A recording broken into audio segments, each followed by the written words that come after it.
જો મિત્રો આપણે ગયા વખતે 7મા પ્રકરણની અંદર 11મા ધોરણમાં દેડકાના વિવિધ તંત્રોની વાત કરતા હતા. આપણે ઉત્સર્જન, નર માદાનું પ્રજનન તંત્ર, પાચન તંત્ર એની વાત કરી. હવે આગળ જઈએ પરિવહન અને આ દેડકાનું શ્વસન તંત્ર. એના પછી તંત્ર બાકી રહે છે કંકાલ તંત્ર. એ આપણા કોર્સમાંથી આપણે કુલ 7 પૈકીના 4 તંત્ર અગાઉ જોયા, 2 આજે આપણે આ લેક્ચરમાં જોવા સમજવા પ્રયત્ન કરીએ. આપણે જે 4 તંત્ર જોયા એમાં પહેલું પાચન તંત્ર, પછી ઉત્સર્જન કમ પ્રજનન તંત્ર. માદામાં અલગ હોય ભાઈ ઉત્સર્જન પ્રજનન, તો ઉત્સર્જન પ્રજનન પાચન, અને છેલ્લે આપણે લાસ્ટ લેક્ચરમાં જોયું એ ચેતા તંત્ર. એમાં આપણે જોયું કે મગજ, કરોડરજ્જુ, એમાંથી નીકળતી ચેતાઓથી રચાયેલ ઝાડુ, એ 2 પ્રકારના તંત્રો રચાય છે, ઐચ્છિક અને અનૈચ્છિક અથવા તો સ્વયંભરતી ચેતાતંત્ર વગેરે. આપણે એ વાતો એમાં શીખ્યા. હવે એ 4 ચેતા, ઉત્સર્જન, પ્રજનન અને પાચન સિવાયના આ 2 તંત્રો છે, પરિવહન તંત્ર અથવા રુધિરાભિસરણ તંત્ર અને આ શ્વસન તંત્ર. 2 શીખીએ. 7મું છેલ્લું કંકાલ તંત્ર એ આપણામાં આવશે, પણ દેડકા સંદર્ભમાં આપણે કંકાલ તંત્ર છે શીખવાનું નથી. અહીંયા પહેલાં આપણે જોઈએ પરિવહન તંત્ર. પરિવહન તંત્ર છે એની અંદર મુખ્યત્વે આવા 3 ઘટકો અંગો હોય. એક તો રુધિર, બીજું હૃદય અને ત્રીજું રુધિર વાહિની.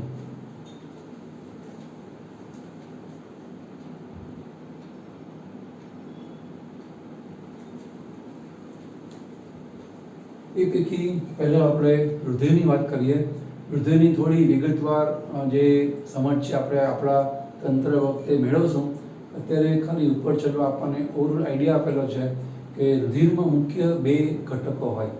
એક તો રુધિર રસ, રુધિરનો પ્રવાહી ભાગ, એ રુધિર રસ તરીકે ઓળખાય, અને રુધિર કોષો, જે વિવિધ પ્રકારનો ઘન ભાગ છે કોષોયુક્ત, એને કહેવાય બ્લડ સેલ્સ અથવા તો રુધિર કોષો. પહેલું કહેવાય બ્લડ પ્લાઝમા અથવા રુધિર રસ. જે રુધિર કોષો છે એ મુખ્યત્વે આવા 3 પ્રકારના હોય: રક્તકણ, શ્વેતકણ અને ત્રાકકણ. એ નામ તમે સાંભળ્યું હશે. રક્તકણને અહીંયા આરબીસી પણ કહેવાય. એનું આખું નામ છે રેડ બ્લડ કોર્પસલ્સ.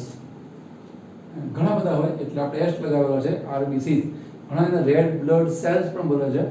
સેલ્સ કહેવાય પણ એનું કદ એટલું સૂક્ષ્મ છે એ કણ જેવો જ કોષ છે, એટલે આપણે રક્તકણ એવું નામ આપીએ છીએ. અદરવાઇઝ સેલ છે પણ એ કણનું ઇંગ્લિશ અહીં આપણે કહ્યું છે કોર્પસલ. એને રેડ બ્લડ સેલ્સ પણ કહેવાય, કે રેડ બ્લડ કોર્પસલ, આરબીસી. એમ શ્વેતકણ છે ને ડબલ્યુબીસી તરીકે આપણે ઓળખીએ છીએ, એટલે કે વ્હાઇટ બ્લડ કોર્પસલ્સ, તેને કહેવાય ડબલ્યુબીસી, વ્હાઇટ બ્લડ કોર્પસલ. શ્વેતકણ, વ્હાઇટ મતલબ ધવલ, શ્વેત. એ સિવાય ત્રીજું પણ નામ છે, જે આ રક્તકણ છે એને આરબીસી કહેવાય, રેડ બ્લડ સેલ. એ ઉપરાંત એને એરિથ્રોસાઇટ્સ પણ કહેવાય. સાઇટ્સ મતલબ કોષ અને ઇરિથ્રો એટલે લાલ, એટલે એને રક્તકણને ઇરિથ્રોસાઇટ પણ કહેવાય. એમ ગ્રીક ભાષામાં જેમ લાલ એટલે ઇરિથ્રો, એટલે ઇરિથ્રોસાઇટ એ ગ્રીક ભાષાનું નામ કહેવાય. એમ જે શ્વેતકણો છે એ શ્વેતનો મતલબ ઇંગ્લિશમાં જેમ વ્હાઇટ થાય, એમ ગ્રીક ભાષામાં લ્યુકો કહેવાય. લ્યુકો સાઇટ મતલબ કોષો, શ્વેત કોષો, શ્વેતકણ એટલે એનું બીજું નામ લ્યુકોસાઇટ પણ છે. અને ત્રીજા પ્રકારના લોહીમાં જોવા મળતા કોષો એને કહેવાય ત્રાકકણો, અથવા એને કહેવાય પ્લેટલેટ્સ. ત્રાક આકારના હોય, વચમાં કોષ કેન્દ્ર એટલે ફૂલેલો કોષ હોય, 2 બાજુ સાંકડા હોય. આવી રીતે આપણને આમ ત્રાક આકારનો કોષ જોવા મળે. કોષ કેન્દ્રને કારણે વચમાં ફૂલેલો, 2 તરફ સાંકડો ભાગ, તેને કહેવાય ત્રાકકણો. એનું એક બીજું પણ નામ છે થ્રોમ્બોસાઇટ.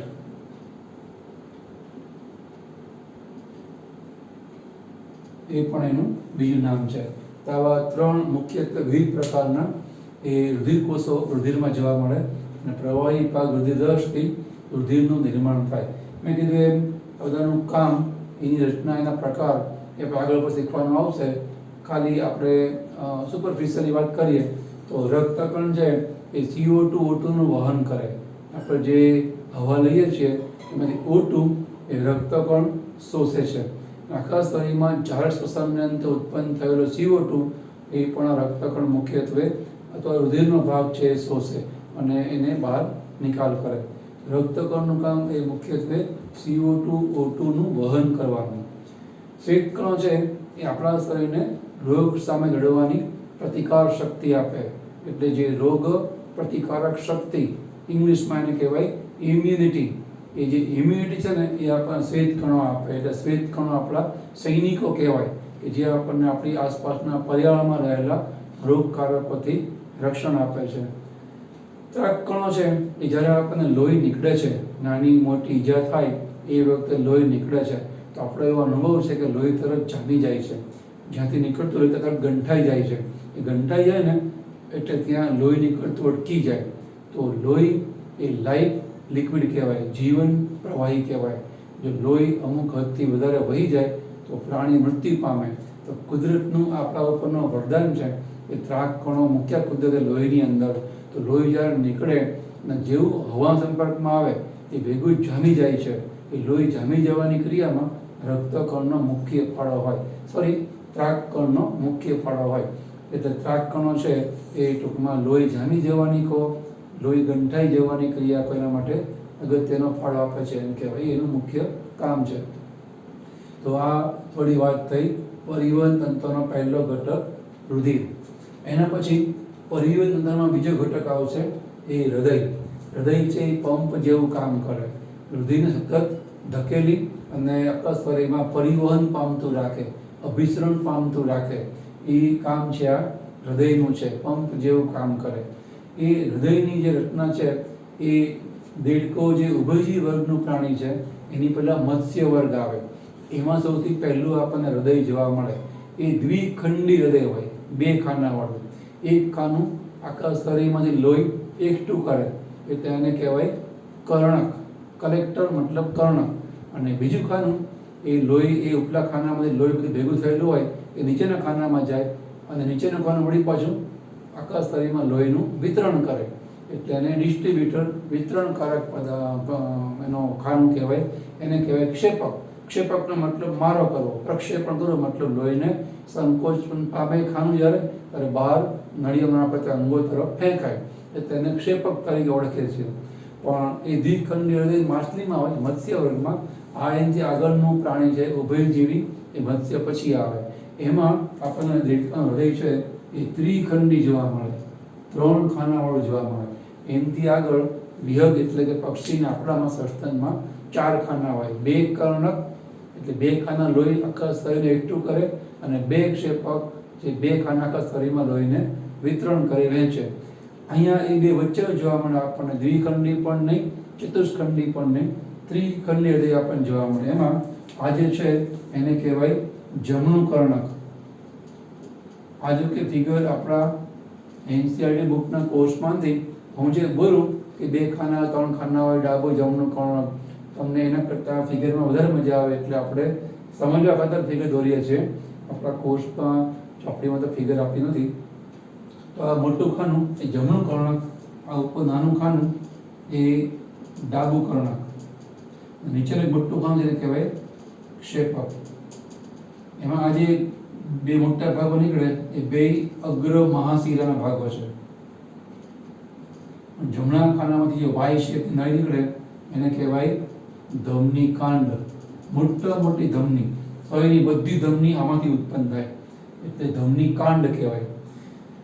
અહીંયા જ્યાં કર્ણક અને ક્ષેપક પૂરા થાય ને, કર્ણક પતે ક્ષેપક શરૂ થાય, એ ક્ષેપક પતે અને કર્ણક શરૂ થાય ત્યાં ખાંચ સળંગ આવી, એને કહેવાય હૃદ ખાંચ. હૃદયની ફરતે બેવડું આવરણ હોય, એને કહેવાય પરિહદ આવરણ. પરિહદ આવરણ. એની વચ્ચે પરિહદ પ્રવાહી ભરેલું હોય. એ હૃદયને ઘર્ષણ સામે રક્ષણ આપે. કારણ કે હૃદય આજીવન ધબકતું રહેતું અંગ છે, તો એને ઘસાવા ના લાગે એ તેની ફરતે જે 2 પારદર્શક પડ છે એને કહેવાય પરિહદ આવરણ. એની વચમાં જે મેં ગેપ બતાવી છે એમાં પ્રવાહી ભરી હોય. એ પ્રવાહી લોહીમાંથી ફ્રેશ સ્ત્રવે જેનો નિકાલ પામે, જે એને ઘર્ષણ સામે રક્ષણ આપે. આજીવન હૃદય સંકોચન વિસ્તરણ પામે તો ઘસારો પામે નહીં. એ ઊંઝણ જેવું કામ કરશે પરિહદ પ્રવાહી. આ હૃદયનો વક્ષ દેખાવ. તમે દેડકાની છાતી ખોલો તો જે તમને જોવા મળે એનો વક્ષ દેખાવ છે. આખું હૃદય ઉલટું કરો, અહીંથી ગાડી ઉલટું કરો, પાછળ જુઓ એટલે પૃષ્ઠ બાજુ તમે જુઓ તો એ હૃદયનો પૃષ્ઠ દેખાવ કહેવાય. આખું હૃદય ઉલટું કરીએ તમે જો લગભગ બે બધા ભાગમાં બતાવેલા છે. પણ આ જે અગ્ર મહાશિરા છે અને નીચેની બાજુએ આ એક છે એને કહેવાય પશ્ચ મહાશિરા. મહાશિરા એ એવી શિરા છે કે જેમાં શરીરની બધી શિરાઓ એકત્રિત થાય, જેમાં મહાધમની અથવા ધમની કાંડ એમાંથી બધી ધમનીઓ ઉત્પન્ન થાય અને આ શિરા કે મહાશિરા એમાં બધી શિરાઓ છે એ ભેગી મળે. અહીંયા આપણે હૃદયને આખું ઉલટું કરીએ ને તો આપણને જોવા મળે એનાથી આ દેખાવનો અંદાજ આવી જાય કે જે આ ત્રણ મહાશિરાઓ છે, આ એક જોડ અગ્ર મહાશિરા અને પશ્ચ મહાશિરા, એ હૃદયની પાછળ એક ઊંધા ત્રિકોણાકારની કોથળી હોય, એની અંદર મળે છે. એને કહેવાય શિરા કોટર. કોટર મતલબ કોથળી. તો ત્રણેય મહાશિરાઓ એ શિરા કોટરમાં ખુલે એટલે શરીરના બધા અંગોનું લોહી છે એ પશ્ચ અને એક જોડ અગ્ર મહાશિરા મારફતે શિરા કોટરમાં ઠલવાય. અને શિરા કોટર છે એ અહીંયા જમણા કર્ણકમાં આમાં લોહી છે એ ઠાલવે. જમણા કર્ણકમાંથી લોહી ક્ષેપકમાં જાય, વળી પાછું એ અંગમાં વહેંચાય. ટૂંકમાં એ શિરા કોટર છે. બાકીના ભાગ તો તમને ખ્યાલ આવે એવું જ છે. આ ધમની કાંડ છે, તમે ઉલટું કરો એટલે આ ભાગ આ બાજુ આવી જાય, આ ભાગ છે પેલી બાજુ જાય. તો એ જે ડાબા કર્ણકમાં જે એક જોડ આપણે નળી બતાવી છે એ ફેફસામાંથી લોહી લાવતી શિરા છે, તેને કહેવાય ફુફ્ફુસ શિરા. જે ઓક્સિજનયુક્ત શુદ્ધ રુધિર લાવે એ અહીંયા ડાબા કર્ણકમાં આવે. બધા અંગોનું લોહી અશુદ્ધ આવે શિરા કોટર મારફતે જમણા કર્ણકમાં જાય અને બે કર્ણકો ભરાઈને સંકોચે એટલે જમણા કર્ણકનો શુદ્ધ રુધિર CO2 યુક્ત રુધિર અશુદ્ધ કહેવાય. ડાબા કર્ણકનું ફેફસામાંથી આવે એટલે O2 યુક્ત હોય શુદ્ધ રુધિર. બે અહીંયા ક્ષેપકમાં ભેગું થઈ જાય એટલે દેડકામાં જ્યારે ક્ષેપક સંકોચે ધમની કાંડ દ્વારા આખા શરીરમાં લોહીનું વિતરણ થાય તો દેડકાના શરીરમાં આવી રીતે મિશ્ર રુધિર વહે છે. સાવ અશુદ્ધ પણ નહીં, સાવ શુદ્ધ પણ નહીં. દેડકાના શરીરમાં મિશ્ર રુધિર વહે છે એટલે કે એનો O2 ઓછો મળે. શુદ્ધ રુધિરમાં જેટલો O2 સમાય એના કરતાં અડધામાં એમાં અડધો CO2 પણ હોય એટલે મિશ્ર રુધિરમાં એવું જે અંગોને લોહી મળે એમાં O2 ઓછો મળે તો દેડકાની જીવિતતા જોખમાય નહીં. આપણે એવું થાય તો મરી જવાય, કારણ કે આપણે અહીંયા પણ બે ખાંડ ના હોય. દેડકામાં એક જ કામ છે એટલે બે કર્ણકોનું શુદ્ધ લોહી મિક્સ થઈ જાય છે. પણ દેડકામાં તો જીવિતતા જોખમાય નહીં એટલા માટે કે દેડકાની જૈવિક ક્રિયા ખૂબ ધીમા દરે ચાલે છે એટલે એને O2ની જરૂર બહુ ઓછી પડે છે. અને મિશ્ર રુધિરમાંથી જે કંઈ થોડો ઘણો O2 ઓછો મળે છે એ O2 ઓછો O2 મળે એનાથી એનું કામ છે ચાલે છે. એટલે એવું કહેવાય દેડકાને મિશ્ર રુધિર મારફતે ઓછો O2 મળે છે તો પણ એ જીવિતતા છે જોખમાંથી નથી. તો આ થઈ થોડી હૃદયની વાત. આપણે જે કંઈ વર્ણન છે થોડું ફિગર દોરીને સમજવા પ્રયત્ન કરો. આ હૃદયની બાહ્ય રચનાથી તમે હૃદયનો ઊભો છેદ લો તો એની અંદરના ખાનાઓ અને એની વચ્ચે વાલ્વથી સંબંધ જે કઈ રીતનો છે, કયું ખાનું ક્યાં લોહી આપે, કેવી રીતના લોહી પસાર થાય એ કહેવાય અંતસ્થ રચના. પણ એ આપણે હાલ જોતા નથી. આપણે જ્યારે આપણી હૃદયની વાત કરીએ ચતુષ્ખંડી હૃદયની તો એ વખતે બધી અંતસ્થ રચનાઓ સમજવા પ્રયત્ન કરશું. અહીંયા આપણે એના ઊભા છેદની અંતસ્થ રચનાને સમજતા નથી. તો આ થયો પરિવહન તંત્રનો બીજો ઘટક. અને ત્રીજો છેલ્લો ભાગ છે એ છે લોહીનું પરિવહન કરતી બધી નળીઓ, એને કહેવાય રુધિર વાહિની. એ રુધિર વાહિની છે એ 3 પ્રકારની હોય: ધમની, શિરા અને રુધિર કેશિકા. થોડી પહેલાં આપણે ધમની શિરાની વાત કરીએ, પછી એને સરવાળા રૂપ આપણે છેલ્લે રુધિર કેશિકાની વાત છે સમજવા પ્રયત્ન કરશું. ધમની એ એવી રુધિર વાહિનીઓ છે કે જે હંમેશા રુધિરને હૃદયથી અંગ તરફ વહન કરે. ત્યારે શિરા એવી રુધિર વાહિની છે કે જે હંમેશા રુધિરને અંગોથી હૃદય તરફ લઈ જાય છે. એટલા માટે આપણે હમણાં એવું કીધું ને કે બધી શિરાઓ લોહી છે એ મહાશિરામાં ઠાલવે. બધા અંગોનું લોહી છેવટ શિરા કોટરમાં ઠલવાય. અંગોમાંથી લોહી આવે CO2 યુક્ત હોય. ફેફસામાંથી હૃદય દ્વારા લોહી બધાને વહેંચાય એ O2 યુક્ત હોય. અને અંગો એ ઓટોયુક્ત લોહીમાંથી O2 શોષી ઝારક શ્વસન કરી CO2 ઉત્પન્ન થાય, લોહીને આપે. એ જે અંગોમાંથી લોહી આવે ને એટલા માટે CO2 યુક્ત હોય. એટલે શીરાની અંદર અશુદ્ધ રુધિર વહે. અશુદ્ધ રુધિર મતલબ જેમાં CO2 આપણને જોવા મળે. ત્યારે ધમનીની અંદર આપણને શુદ્ધ રુધિર છે એ જોવા મળે. એટલે કે એની અંદર આપણને +O2 નો મતલબ કે ઓક્સિજનયુક્ત રુધિરનું વહન થાય.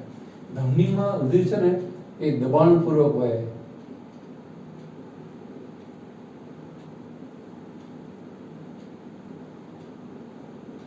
ત્યારે શીરામાં છે એ રુધિર મંદ ગતિએ વહે.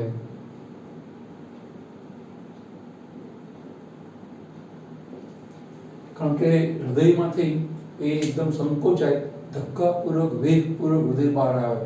ધમનીઓમાં ફડકારા સહિત રુધિરનું વહન. તમે જો આપણે હાથમાં અહીંયા આંગળી મૂકીએ તરત આપણને ફડકારા ધબકારા સંભળાય. ડૉક્ટર પણ અહીંયા સ્ટેથોસ્કોપ મૂકીને ધબકારા સાંભળીને રોગનું નિદાન કરતા હોય છે. તો ધમનીઓમાં આપણને હૃદયની જેમ જ તે દર મિનિટના લગભગ 72 ધબકારા આપણને સંભળાય. કારણ કે હૃદય સંકોચાવે છે, લોહી એમાં વેગપૂર્વક વહે છે. એટલે શીરામાં એવું હોતું નથી. શીરામાં અંગોમાંથી લોહી આવે છે એકદમ મંદ ગતિ આવતી હોય. શીરાની અંદર કોઈ પલ્સ, ફડકારા ધબકારા આપણને અનુભવવા મળે નહીં. કારણ કે એમાં રુધિર મંદ ગતિએ વહે છે. આમાં રુધિર તેજ વેગથી વહે છે. એટલા માટે અહીં દિવાલ છે ને એ જાડી હોવી જોઈએ, નહીંતર લોહીના દબાણથી ધમનીઓ ફાટી જાય. એટલે કુદરતે ધમનીની દિવાલ એકદમ જાડી રાખી છે. ત્યારે શીરામાં મંદ ગતિએ રુધિર વહે એટલે એની દિવાલ છે આપણને પાતળી જોવા મળે છે. એક છેલ્લી વાત, ધમની છે એનો વ્યાસ નાનો હોય અને શીરા છે એનો વ્યાસ મોટો હોય. શીરાનો વ્યાસ મોટો હોય, ધમનીનો વ્યાસ છે નાનો હોય. હોવો જ જોઈએ ને, કારણ કે હૃદયમાંથી લોહી ધમની લઈ જાય અને શીરા લાવે. એની સામે આપણે એવું કીધું કે ધમનીઓ લોહી ફાસ્ટ લઈ જાય છે, વેગપૂર્વક ઝડપથી લઈ જાય છે. શીરાઓ ધીમે ધીમે લોહી ઠાલવે છે. તો હૃદયરૂપી કોથળી ખાલી થઈ જાય. કારણ કે ધમનીઓ લોહી ઝડપથી લઈ જાય, શીરાઓ ધીમે ધીમે લાવે. તો એક સમય જેમ ટાંકીમાં પાણી ધીમે આવે એમ જાય ફાસ્ટ, તો ટાંકી પાણીની ખાલી થઈ જાય. એમ હૃદય એ રુધિરથી ભરાયેલી ટાંકી જેવી કોથળી જેવો ભાગ છે એ ખાલી થઈ જાય. એવું થઈને શું કર્યું કુદરતે? ધમનીઓ કે જે હૃદયને ઝડપી લઈ જાય છે એનો વ્યાસ નાનો કરી નાખ્યો, અને જે શીરાઓ ધીમે લાવે છે લોહી એનો વ્યાસ મોટો કર્યો. એટલે આવક જાવક રૂપી રુધિરની જે કુલ કદ એ માત્રા છે ને એ હૃદયની અંદર જળવાઈ રહે. હૃદય ખાલી થઈ જાય નહીં. જો હૃદય રુધિર વાહિનીઓ ખાલી થાય તો એ ચોંટી જાય અને એ જીવલેણ તૂટી જાય. પ્રાણી કે માણસ ત્યાં ત્યાં મરી જાય. એટલા માટે આનો વ્યાસ નાનો છે અને એમાં દબાણપૂર્વક લોહી વહે છે. એટલા દિવાલ જાડી છે, એ વ્યાસ મોટો છે એટલે મંદ ગતિએ રુધિર વહે છે. દબાણ ના ઉત્પન્ન થાય એટલે એમાં દિવાલ છે પાતળી આપણને જોવા મળે.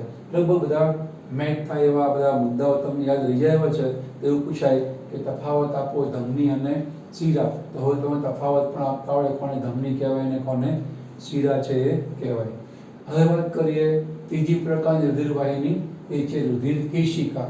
કેશ એટલે આપણો વાળ. વાળ જેવી પાતળી રુધિર વાહિનીઓ એને કહેવાય રુધિર કેશિકા. સામાન્ય રીતે ધમની અને શીરા હોય ને એની ફરતે આપણને 3 આવરણ જોવા મળે. આ પોલાણની ફરતે રહેલું એક આવરણ, આ એની ફરતે રહેલું બીજું આવરણ અને એની ફરતે રહેલું ત્રીજું આવરણ. જે અંદરનું અને બહારનું આવરણ છે ને, વચ્ચેના આવરણ વાત કરતા અંદરનું અને બહારનું આવરણ, આને કહેવાય બાહ્ય આવરક. આને કહેવાય મધ્ય આવરક. આને કહેવાય અંતઃ આવરક. તો બાહ્ય અને અંતઃ આવરક છે એક જ કોષની જાડેના હોય. પાતળું એક જ કોષ જાડેનું પડ હોય ને, ટૂંકમાં કહેવાય અંતઃચ્છદીય પડ અને બાહ્યચ્છદીય પડ. ટૂંકમાં અધિચ્છદીય પેશી છે, એક જ કોષની જાડે આપણને ફરતી જોવા મળે. જેને આપણે લાદીસમ અધિચ્છદ પેશી તરીકે ઓળખીએ છીએ. આ એનું પોલાણ છે. જે વચ્ચેનું સ્તર છે એમાં આપણને સ્નાયુ જોવા મળે. એને જ કારણે રુધિર વાહિની એનો વ્યાસ નાનો મોટો થઈ શકે. જે સંકોચન વિસ્તરણ થાય એ સ્નાયુને કારણે હલનચલન શક્ય બને. આ રીતે ધમની શિરામાં આપણને જોવા મળે. એમાં ધમનીમાં આ મધ્ય આવરણ જાડું હોય એટલે વ્યાસ નાનો હોય, દિવાલ જાડી હોય. શિરામાં આ આવરણ પાતળું હોય એટલે વ્યાસ એનો મોટો થઈ જાય, કારણ કે એમાં સંકોચન વિસ્તરણ થાય નહીં, દબાણપૂર્વક રુધિર વહેતું નથી, એટલે એને મધ્ય આવરણની અંદર બહુ સ્નાયુની જરૂર નહીં. એટલે સ્નાયુ પાતળું હોય તો વ્યાસ મોટો, અંદરનો વ્યાસ મોટો થઈ જાય. બહાર તો નળી સરખો છે, અંદરનો વ્યાસ ધમનીમાં નાનો હોય, શિરામાં એ મોટો હોય. એમાં રુધિર કેશિકા છે ને, એમાં માત્ર આપણને અંતઃ આવરક જ જોવા મળે. આવું જ બસ, એની ફરતે કોઈ સ્નાયુનું પડ નહીં, કોઈ બહારનું બાહ્ય છોદીય પડ નહીં. એટલે અત્યંત પાતળી દિવાલ, આનાથી પાતળી દિવાલ શક્ય જ નથી. એક જ કોરથી જડાયેલી દિવાલ. આપણી જે આંખમાં રેખાઓ જોવા મળે આપણને, રાતી રેખાઓ, એ બધી રુધિર કેશિકાઓ છે. દરેક અંગોની અંદર આંતરિક અવયવોના આંતરિક ભાગમાં રુધિર કેશિકાઓ છે. ફેફસા હોય, મૂત્રપિંડ, શુક્રપિંડ, અંડપિંડ, આંતરડા હોય, આપણી આંખો, મગજ, એ બધા અંગોની અંદર પુષ્કળ રુધિર કેશિકાઓ હોય. રુધિર કેશિકાઓ જાળો ફેલાયેલો હોય. એ દિવાલ અત્યંત પાતળી હોય, અને પાતળી હોવાને કારણે એમાં રુધિર છે એકદમ મંદ ગતિએ વહે. રુધિર વાહિનીમાં શિરા કરતા પણ મંદ ગતિએ રુધિર છે એનું વહન થાય. એના બે ફાયદા થાય. પહેલો ફાયદો એ કે જો એ સહેજ પણ એનું દબાણ વધી જાય તો એ દિવાલ અંતિમ પાતળી છે, તરત એ ફાટી જાય અને અંદર શરીરમાં રક્તસ્રાવ શરૂ થાય, જે બહુ ડેન્જરસ કે ભયજનક કહેવાય. એટલે એમાં બહુ ધીમા દબાણથી લોહી વધે, સહેજ દબાણ વધે તરત એ ફાટી જાય. આપણે એવો અનુભવ છે કે આપણે હાઈટ ઉપર જઈએ જેમ ત્યાં વાતાવરણમાં હવા પાતળી બને, બહાર હવાનું દબાણ ઘટે, અંદર તો શરીરમાં જે દબાણ થાય છે એ જ દબાણ થાય છે. એ હૃદય લોહીને ધકેલે છે, લોહી ઉપર દબાણ કરે છે, એ જ દબાણથી જેને સિસ્ટોલિક પ્રેશર કહેવાય, ડાયસ્ટોલિક પ્રેશર કહેવાય, હૃદય વિસ્તરે ત્યારે. તો એ અંદર દબાણ તો એટલું જ છે, પણ તમે હાઈટ ઉપર જાઓ એટલે વાહન દબાણ ઘટે. એના કારણે કોઈ વાર નાકમાંથી લોહી નીકળે છે, આપણે નસકોરી ફૂટી એવું કહીએ છીએ. એનું કારણ એ જ છે કે જે અંદર નાકના અંતર ત્વચામાં રુધિર કેશિકાઓ એકદમ દિવાલ પાતળી, એ જ્યારે બહાર દબાણ ઘટે, અંદર જે છે જ્યારે બહાર ઘટે ને તરત ફાટી જાય અને એમાંથી બ્લીડિંગ થવા માંડે. પેઇન ન થાય, કોઈ વખત તો આપણને કોઈ કે તો ખબર પડે તો નાકમાંથી લોહી આવી રહ્યું છે, પણ રુધિર કેશિકાઓ તૂટે કે ફાટે એને કારણે બ્લીડિંગ થાય, રક્તસ્રાવ થાય. એનું કારણ એ કે દિવાલ અત્યંત પાતળી હોય, એટલે એમાં સહેજ પણ દબાણ વધવું જોઈએ નહીં. સહેજ દબાણ વધે તરત એ રુધિર કેશિકા છે એ ફાટી જાય. એટલે એમાં બહુ ઓછા દબાણથી લોહી હોય, મંદ ગતિએ, એટલે ઓછા દબાણથી લોહી હોય. અને બીજો ફાયદો શું કે અંગોમાં રુધિર કેશિકાઓ હોય છે હંમેશા. બહાર તો ધમની શિરા આપણને જોવા મળે જ, પણ જ્યારે અંગમાં દાખલ થાય ધમની, ત્યારે કેશિકાઓના જાળાના રૂપમાં ફેલાઈ જાય છે. એટલે એની અંદર બહુ ધીમી ગતિએ લોહી વહે ને તો એ અંગને એ વહેતા લોહીમાંથી પોષક દ્રવ્યો અને ઓક્સિજન શોષવાનો સમય પૂરતો મળી રહે, અને વળતા એ અંગને પોષક દ્રવ્યો અને CO2 એ લોહીમાં પાછા આપવાનો સમય પૂરતો મળી રહે. એટલે રુધિર કેશિકાના રુધિરને અને અંગમાં જે છે અંગને આ વસ્તુઓની આપલે કરવાનો, વિવિધ દ્રવ્યોની આપલે કરવાનો સમય પૂરતો મળે, એ માટે પણ લોહી બહુ ધીમે એમાંથી વહે ને એ બહુ જરૂરી છે. આપણે જમવા બેઠા હોઈએ અને કોઈ લાઈનમાં ઝડપથી આવીને લાડવા જતા રહે ફાસ્ટ બોલીને, તો કોઈ જવાબ આપે કે અમારે જોઈએ છે, જોતો નથી, અડધો આપો કે બે આપો, એક આપે એની બરાબર જતો જ રહે, તો એ આવ્યો ના આવ્યો કોઈ ઇન્ટરેસ્ટ થાય જ નહીં, લાડવા કરીને ભાગી જાય. હવે તો બધા બુફે ડિનર થઈ ગયા, જાતે બધા લઈને ખાય છે, પણ પહેલાંના વખતમાં આવું હતું. તો એમ લોહી જ્યારે અંગમાંથી જો વહે, સડસડાટ વહી જાય, તો એ અંગને એ લોહી જોવાથી CO2 ઓટોની, પોષક દ્રવ્ય, ઉત્સેક દ્રવ્યની આપણે તો ટાઈમ જ ના રહે, તો એનો કોઈ અર્થ ના રહે. તો અહીંયા અંગને વિવિધ દ્રવ્યોની આપલે કરવા માટે રુધિર જોડે ટાઈમ મળે, એટલા માટે પણ લોહી ધીમે વહે જરૂરી છે. તો અહીંયા એટલા માટે રુધિર કેશિકામાંથી રુધિર છે એકદમ ઓછા દબાણે અંતિમ મંદ ગતિએ વહે છે, એના કારણે ફાટી જાય નહીં, અને જેના કારણે અંગોને વિવિધ દ્રવ્યોની આપલે કરવા માટેનો સમય પણ પૂરતો મળી રહે. તો એ થઈ રુધિર કેશિકાની વાત. અહીંયા આટલી વિગતો આપણને દેડકાના પરિવહન તંત્રમાં આપી છે. તમને યાદ હશે જ તે ચોથા પાઠમાં આપણે શીખ્યા હોઈએ, દેડકાનું પરિવહન તંત્ર છે એ બંધ પ્રકારનું છે. એ દેડકામાં રુધિર વાહિનીમાં રુધિર વહે છે, શિરાઓ કેશિકાઓ દ્વારા રુધિર પાછું હૃદયમાં ઠરવાય છે, એટલે એને બંધ તંત્ર કહેવાય. અને જે અમુક પ્રાણીઓ મૃદુકાય કે સંધિપાદી હોય એમાં ખુલ્લા પ્રકારનું પરિવહન તંત્ર જોવા મળે.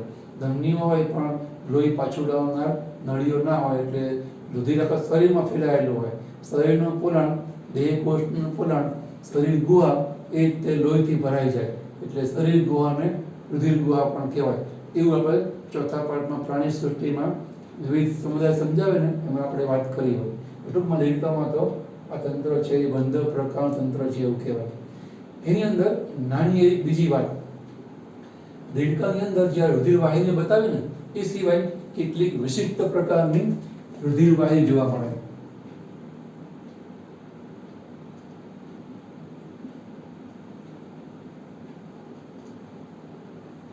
જેને કહેવાય નિવાહિકા શિરા.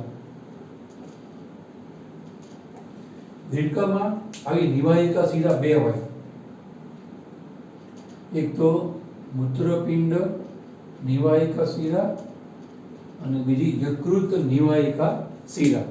એ નિવાહિકા શિરા વિશિષ્ટ પ્રકારની શિરા એટલા માટે વિશિષ્ટ છે કે સામાન્ય રીતે હૃદયમાંથી લોહી ધમને લઈ જાય, ધમની અંગને આપે, અંગ શિરાને આપે, શિરા મહાશિરાને આપે, મહાશિરા એ શિરા કોટરને આપે, શિરા કોટર પાછું લોહી પાછું હૃદયને આપે. આ રીતે રુધિરના વહનનો પાથ હોય. ફરી એક વખત સમજાય એટલે બોલું છું. હૃદય સંકોચાય, રુધિર ધમની કાંડમાં જાય, ધમની કાંડમાં ધમની મારફતે અંગોમાં જાય, અંગોમાંથી શિરાઓ લોહી પાછું લઈ આવે. આપણામાં સમજાય, અંગોમાંથી લોહી પાછું શિરાઓ લઈ આવે અને શિરાઓ બધી મહાશિરામાં લોહી ઠાલવે. એ મહાશિરાઓ એક જોડ અગ્ર મહાશિરા, એક પશ્ચ મહાશિરા શિરા કોટરમાં લોહી ઠાલવે. શિરા કોટર વળી પાછું જમણા કર્ણકમાં એટલે કે હૃદયમાં લોહી પાછું ઠાલવે. આમ લોહીનું પરિવહન છે એ ચાલતું રહે. પણ દેડકામાં બે શિરાઓ એવી છે કે જે સીધી શિરા, જેને લોહી હવે મહાશિરામાં જ આપવાનું હોય, પણ જે શિરા લોહી મહાશિરામાં આપવાના બદલે અંગમાંથી લોહી લઈ અને મહાશિરાને આપે, એના બદલે અંગમાંથી લોહી લાવે અને બીજા અંગને આપે, અને બીજું અંગ પછી એની શિરા દ્વારા મહાશિરામાં લોહી ઠાલવે. તો જે શિરા રુધિર મહાશિરામાં ઠાલવવાને બદલે કોઈ અંગમાં ઠાલવે તો એને કહેવાય નિવાહિકા શિરા. દેડકામાં એવી બે નિવાહિકા શિરા છે. એક જે લોહી બાજુમાં જ એની બાજુમાં જ તે મહાશિરા હોય તો એ લોહી મહાશિરામાં ઠાલવવાને બદલે એ મૂત્રપિંડને લોહી આપે છે. પછી મૂત્રપિંડ છે એ મહાશિરામાં લોહી ઠાલવે, એટલે એને કહેવાય મૂત્રપિંડ નિવાહિકા શિરા. એવી રીતે બીજી એક શિરા એ સમગ્ર પાચન તંત્રનું લોહી લઈ આવે છે, એની બાજુમાં જ મહાશિરા છે, તો એ લોહી મહાશિરામાં ઠાલવાને બદલે એ યકૃતને લોહી આપશે. અને પછી યકૃત છે પોતાની યકૃત શિરા મારફતે મહાશિરામાં લોહી ઠાલવે, તો એને કહેવાય યકૃત નિવાહિકા શિરા. નિવાહિકા શિરા એ પ્રાણીના લાભ માટે હોય છે, એનાથી ઘણો બધો લાભ થાય. જેમ કે મૂત્રપિંડ નિવાહિકા શિરા એમાં લોહી આવે છે ક્યાંથી? તો દેડકાના પશ્ચ ઉપાંગોમાંથી લોહી આવે છે. દેડકાના પશ્ચ ઉપાંગો મહત્તમ ક્રિયાશીલ છે. આપણે અગ્ર અને પશ્ચ ઉપાંગોના તફાવતમાં જોયું હતું. દેડકો જમીન ઉપર હોય ત્યારે કૂદીને પ્રચલન કરે અને પાણીમાં હોય ત્યારે તરીને પ્રચલન કરે. બે વખતે એના પશ્ચ ઉપાંગો જ મહત્તમ કામ કરે છે. આપણે સમજાવેલું કે પ્રચલનમાં અગ્ર ઉપાંગોનો ખાસ ફાળો ના હોય, એનો ખાલી એટલો જ ફાળો કે દિશા બદલવામાં એ કામ લાગે, બાકી મહત્તમ કામ કૂદવામાં, તરવામાં, પ્રચલનમાં એ પશ્ચ ઉપાંગો કરે છે. એટલે દેડકાના પશ્ચ ઉપાંગમાં મહત્તમ ઉત્સર્ગ દ્રવ્ય ઉત્પન્ન થાય. એટલે દેડકાના બે પશ્ચ ઉપાંગોનું લોહી લાવતી શિરાઓ છે એમાં પુષ્કળ ઉત્સર્ગ દ્રવ્ય હોય. આપણે હમણાં ગયા લેક્ચરમાં જોયું કે જે દેડકો છે યુરિયા ત્યાગી પ્રાણી છે, એટલે યુરિયાયુક્ત લોહી હોય.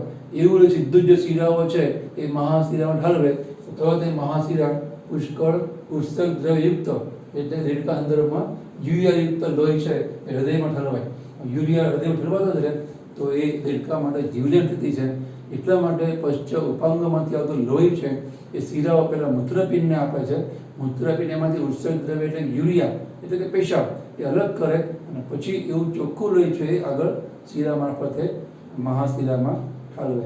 તો મૂત્રપિંડ નિવાહિકા શિરા એ રુધિરમાંથી યુરિયા અલગ કરવા માટેની વ્યવસ્થા છે. એમ યકૃત નિવાહિકા શિરા એટલે સમગ્ર પાચનમાંનું લોહી એ જે શિરા લાવે છે એ સીધું મહાશિરામાં ન ઠલવાય. જો એવું થાય તો તરત એ લોહી હૃદય મારફતે અંગોમાં ફરવા માંડે. પણ જે કંઈ દેડકો ખાય છે એમાં જે કામનું હોય ને એ બધું લોહીમાં પરિવહન પામે, લોહી જોડે આગળ ધપે, આગળ જાય. પણ જે કામનું ના હોય ને એ બધું ફિલ્ટર આઉટ થઈ જાય, ગળાઈ જાય. તો એના માટે કુદરતે જે કંઈ દેડકો કે આપણે ખાઈએ છીએ એ બધું લોહી આપણામાં યકૃત નિવાહિકા શિરા હોય, આપણામાં મૂત્રપિંડ નિવાહિકા શિરા ના હોય, સસ્તનમાં માણસની અંદર દેડકામાં બંને હોય. આપણામાં યકૃત નિવાહિકા શિરા તો હોય.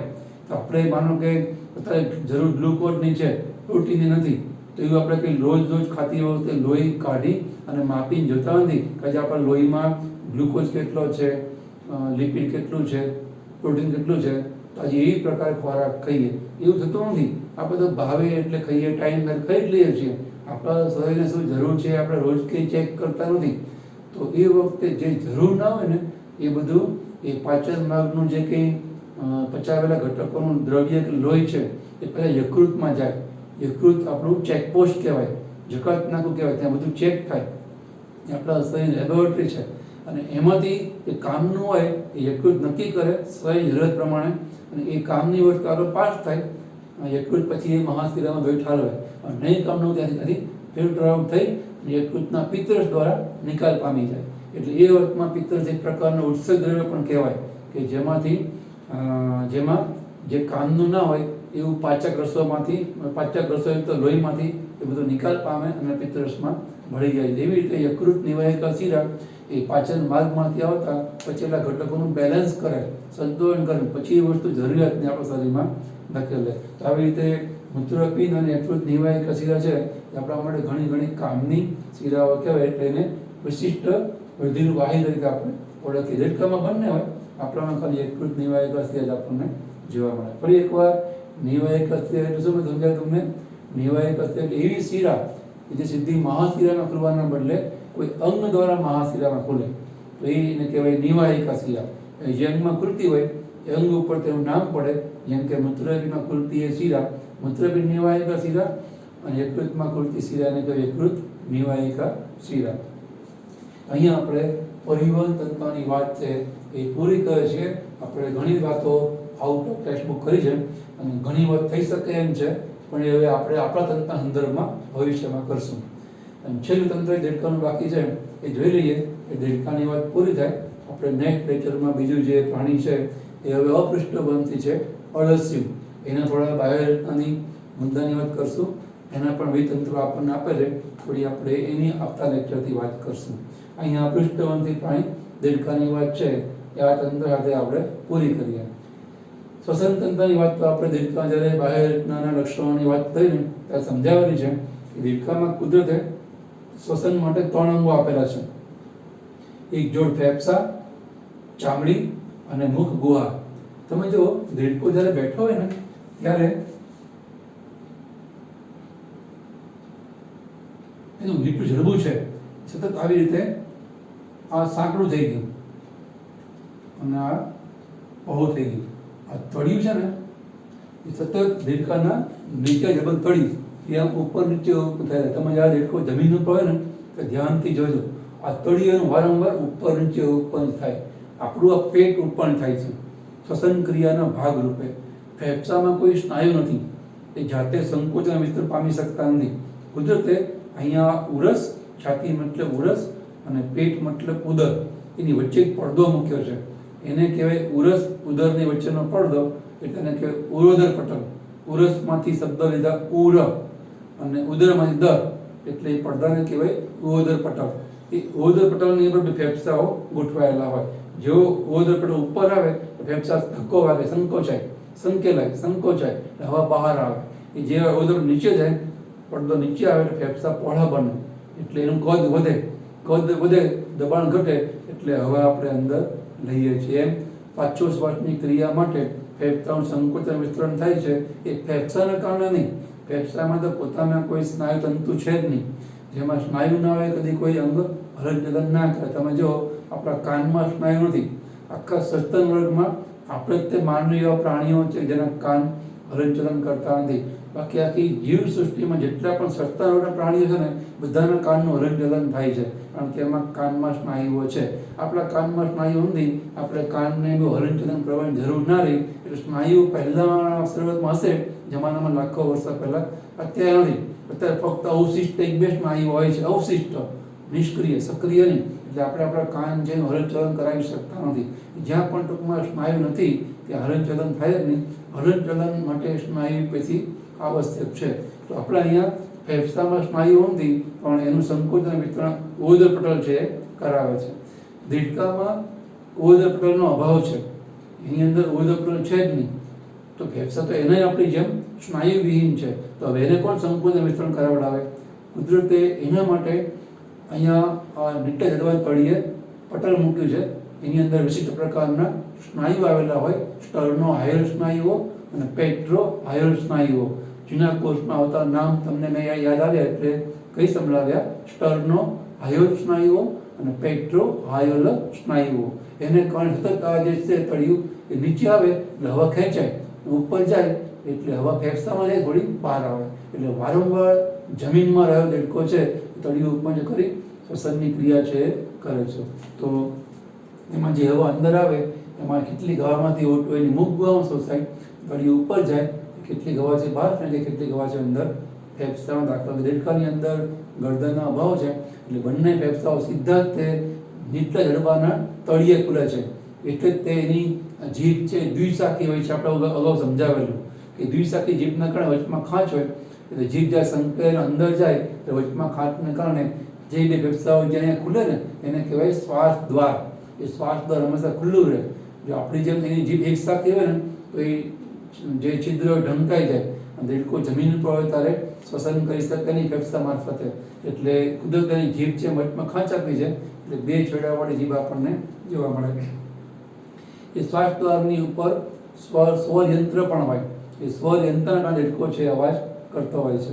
તો આવી રીતનું એનું શ્વસન તંત્ર જોવા મળે. મુખ ગુહા દ્વારા શ્વસન કરે એને કહેવાય મુખ ગુહીય શ્વસન, અને ફેફસા દ્વારા શ્વસન થાય એને કહેવાય ઉપફુસીય શ્વસન. એની વિશે આપણે અગાઉ વાત કરી હતી એમ દેડકાનો મુખ્ય શ્વસન અવયવ તો ચામડી છે, એને કહેવાય ત્વચીય શ્વસન. જ્યારે પાણીમાં હોય ત્યારે 100% શ્વસન ત્વચા દ્વારા જ થાય, કારણ કે પાણીમાં ડૂબેલો હોય ત્યારે એને હવા નહીં મળે. ફેફસા અને મુખ ગુહા એ હવાથી વંચિત થઈ જાય, હવાથી વિમુખ થઈ જાય. એ વખતે તળિયું ઉપર જવાનું બંધ થઈ જાય પાણીમાં ડૂબે ત્યારે. જ્યારે જમીન ઉપર હોય ત્યારે 70% શ્વસન એ ત્વચા દ્વારા, 30% શ્વસન છે એ ફેફસા અને મુખ ગુહા દ્વારા થાય. એટલે મુખ્ય શ્વસન અવયવ તો જમીન ઉપર હોય કે પાણીમાં હોય એ હવે ત્વચા જ રહે. પણ છતાં જ્યારે બહાર આવે ત્યારે હવા પાતળી છે પાણી કરતાં, એને ઓટો ઓછો મળે ત્વચા મારફત શોષવા માટે. એ બાકીની જે ઓટોની ખોટ છે એ ફેફસા અને મુખ ગુહા દ્વારા પૂરી કરે. તો આટલી વિગતો આપણા દેડકાના શ્વસન તંત્રમાં આપેલી છે. તો અહીંયા આપણે હમણાં વાત કરીએ પૃષ્ઠવંશી પ્રાણીના દેડકાના વિવિધ તંત્ર આપણે પૂરા કરે. હવે નેક્સ્ટ ટાઈમ આપણે એને વાત કરીએ અળસિયાની વાત છે એ શરૂ કરશું. એ અપૃષ્ઠવંશી પ્રાણીમાં આવશે અને એ પણ બહુ જ કોમન પ્રાણી છે. એ પણ આપણે બધા જોયું હોય, કોઈ એ અળસિયું જોયું ના બન્યું હોય તો એની વાત આપણે હવે નેક્સ્ટ ટાઈમથી શરૂ કરીએ. અહીંયા આપણે અટકે છીએ. તમે અહીં વિડીયો સ્ટોપ કરી નોટ બનાવવા પ્રયત્ન કરજો. મેં તમને પોઈન્ટ્સ આપ્યા છે, તમારે એ પોઈન્ટ્સ જોઈ નોટના રૂપમાં લખી તૈયાર કરવા પ્રયત્ન કરો.